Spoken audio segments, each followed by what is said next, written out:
discovery that really supports this theory? Where's the evidence? Well, the scans. There's been 4 scans done, and those scans are very compelling. We have some very interesting development that I'm going to share with you once again today. I've been going through the series on examining Ron Wyatt discoveries, and I got a news clip here that's going to say so much. According to the scripture, we are told when Noah's ark rested, we are told on the 7th month, on the 17th day of the month, upon the mountains of Ararat. Mountains. And this is where a lot of people are now wondering. This is why the research has to be done to discover which one of the mountains he rested. Was it at the peak, or was it the lower mountains, the smaller mountains? How far away from the mountains are we talking about? Is it more of the regions in the valley? This is why a lot of archaeologists have been looking into this matter, but I think Ron Wyatt may have had the correct one, and I'm going to share that with you right now. By the way, with my son's school just about 2 weeks ago, we went to Sight and Sound and watched the Noah's flood. It was an amazing event, and I would highly recommend this. It teaches you a whole lot. But let's move on. But now, here is a piece of document that is making its way over the internet that I would like to highlight in today's video. CIA covert hunt for Noah's Ark sparks new questions amid claims biblical boat has been found. Now, they're going to share some documents that's been released. There it is right there. And this is, again, this is a well-known, supposedly, discovery that was yet declassified, that the CIA had in their supposed archives. But there was also, remember the Ark of the Covenant paper that was also released not a couple months ago as well. So this is one of those similar things, but there was still something here to actually look into and consider. One is not only what is stated in this declassified document, which I have to look for that and get into the details of it, but I want you to take a look at this picture here. This is what the CIA is pointing to as far as the place where Noah's Ark must have landed. And they've also made reference to something they refer to as the Babylonian tablet that they refer to as Imago Mundi.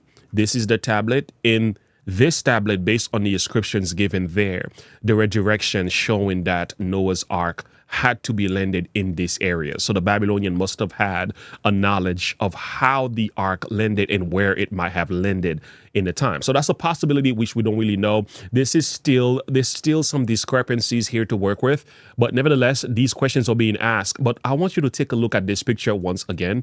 And they're making the connection to the Imago Babylonian tablet as evidence to confirm the location where Noah's Ark must have been. But now they did do some research to discover some evidence to support the claim. So according to what they've done, the team took 30 samples of soil and rock from around the structure and sent them to the Istanbul Technical University for analysis.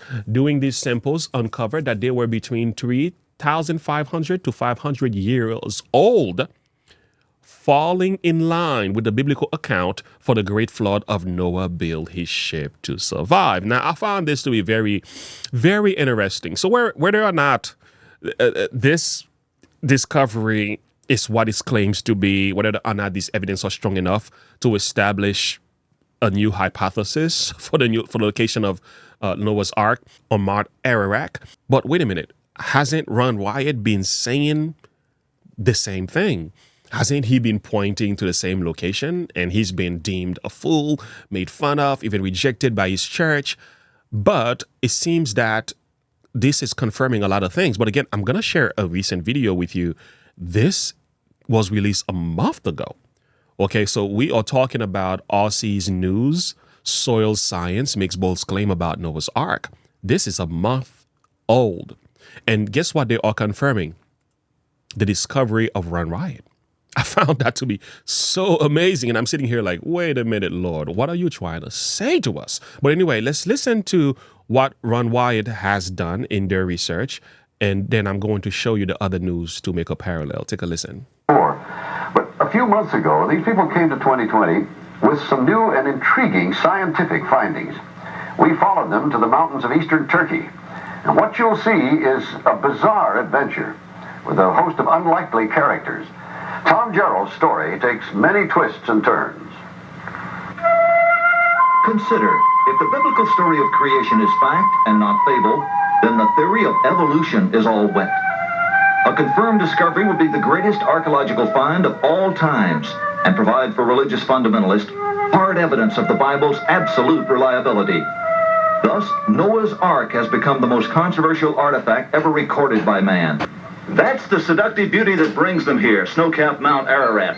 The explorers looked for the Ark there since that's the highest point around here. And as the floodwaters receded, presumably that's where it would have landed. But the Bible describes the mountains of Ararat, mountains plural. Is it possible that the Ark came to rest on one of the smaller sister mountains to Ararat?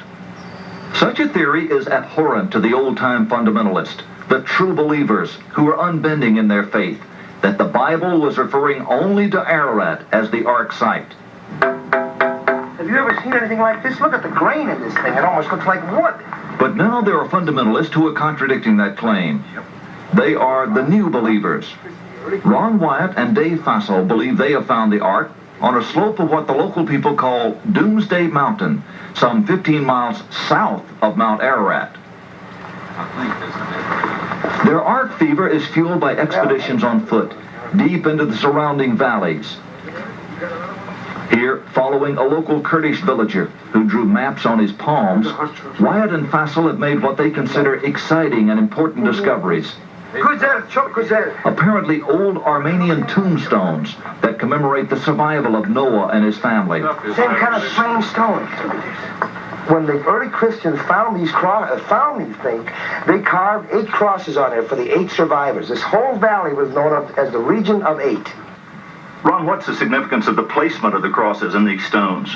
All right, Tom, this is an iconographic representation here of a man, the head of the household, his wife, his 3 sons, and his 3 daughters or daughters-in-law. And as you can see here, the 8 crosses, the ones to his left are the lady folks in the family. The ones to his right are the men folks in the family. Do these fit the story of Noah? They do. To Wyatt and Fassel, these stones appear to be in direct alignment to the boat-shaped site on Doomsday Mountain. The boat-shaped site was first found and photographed by a Turkish army captain back in 1959. It was quickly explored and dismissed as a freak of nature. But Wyatt, an amateur archaeologist, rekindled interest in it a few years ago. He brought in Dave Fassel, a marine salvage expert, to assess it. The Doomsday Mountain team brought in some high technology to explore the oldest legend of man. They began scanning their site with a molecular frequency generator. It's a device used by surgeons to pinpoint cancer tumors, and it's been used by Fassel to locate underwater treasure. This time, the molecular frequency generator began to pick up a unique pattern of iron lines beneath the earth. Okay, bring that one up. They began placing ribbons along those lines. The finished shape, outlined by the ribbons, was that of a huge ship, the approximate length and width of Noah's Ark. Yeah, so by the way, I can link this documentary below if you want to take a listen to that. So I'm very interested in these subjects. I don't know why. It's something about my brain. So now I want to turn your attention to this news clip right here because you heard what the CIA said and the Turkish government all the way in 1956 and what they've discovered in the picture that was taken and again brought back to life by Ron Wyatt. And you heard Ron Wyatt's claims when it comes to Noah's Ark. But now here is this news which came out about a month ago. And for instance, I want you to hear what these people are saying. Let's take a listen. Biblical tales. God floods the earth, sparing Noah, his family, and 2 of every animal on board his ark. Now, an international team of researchers have found new evidence that a famous formation in Turkey could be the site of the ancient vessel. For more, we are joined by researcher William Crabtree from Adelaide. William, good morning to you. Thanks for joining us. Good morning. Pleasure to be here. You've seen it for yourself, I understand. Tell us about it. Could it be true? Yeah, well, I went there to have a look because I'd seen a fair bit about it. And as a scientist, I enjoy looking at evidence. And you can see there on your screen That's what it looks like now. But if you look at it in 1959, when they first took a photo of it, it's very flat, but now it's popped up. And that popping up, it came up as a whole structure. And that says something. There's been scans done of it, and that says something, but you fire away with the next one. Well, what is the new discovery that really supports this theory? Where's the evidence? Well, the scans. There's been 4 scans done, and those scans are very compelling. There are rectangle shapes inside the boat. It's 3 metres at 7 metres depth. There's a tunnel that goes from the tip that you can see there right down to the middle, and it's big enough that you can walk through it. It's just an incredible shape. Some people think, oh, you see it's pointy at one end and not at the other. Well, if they think it was sort of artificial, it could have, naturally made from a rock formation, it would have been around the other way. It would have been pointed at the bottom and rounded at the top. So, that's another part of it. And also there are soil test results that are very interesting, that I had a role with a Muslim professor in Turkey collecting samples, and we've just got the results of those, and I'm very excited about those. Oh, what do those samples say? They say that the organic matter inside that shape is 2.5 times outside of the shape. They say that the pH is 8 inside, and outside, we took 4 to 6 samples, outside is 9.1 the pH is, and they're very consistent numbers. The potassium level is also 40% higher inside than outside. And if you know anything about soil science, which I'm a soil scientist, the potassium level, organic matter, and the pH could all be affected by organic matter, which, if it was a boat and if the wood rotted, then you would see the evidence would be in potassium, be in pH, and it would be in organic matter. I mean, this has very much been a mystery for so long.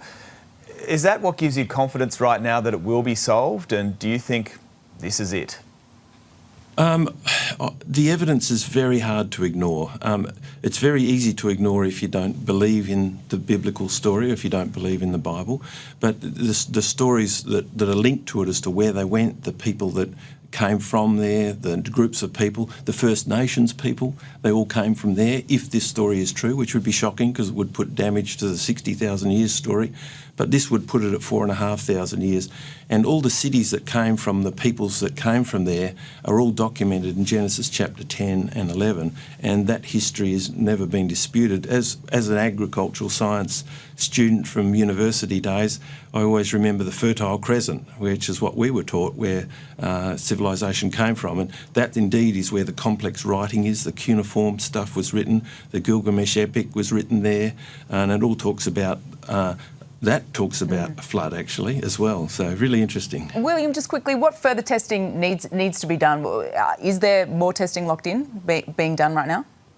Yeah, Andrew, the guy that I spent time with my wife, he's hoping to do core drilling, proper core drilling. There was a bit of core drilling done that was very artificial, and it was dry drilling. It needs to be done differently, and you could drill into the cavities if they're there, which the scans show they are, and then you could look around with a camera, and that'd be really interesting. That'd blow things away. It would mess up, our knowledge of geology, really. It's very disruptive, and everywhere I look now I see stones, and I see layers, and I see limestone, and I see stuff pushed up, and I see rocks bent, layer upon layer upon layer. Each one of those layers is supposedly 1 million years, another 1 million years, another 1 million years.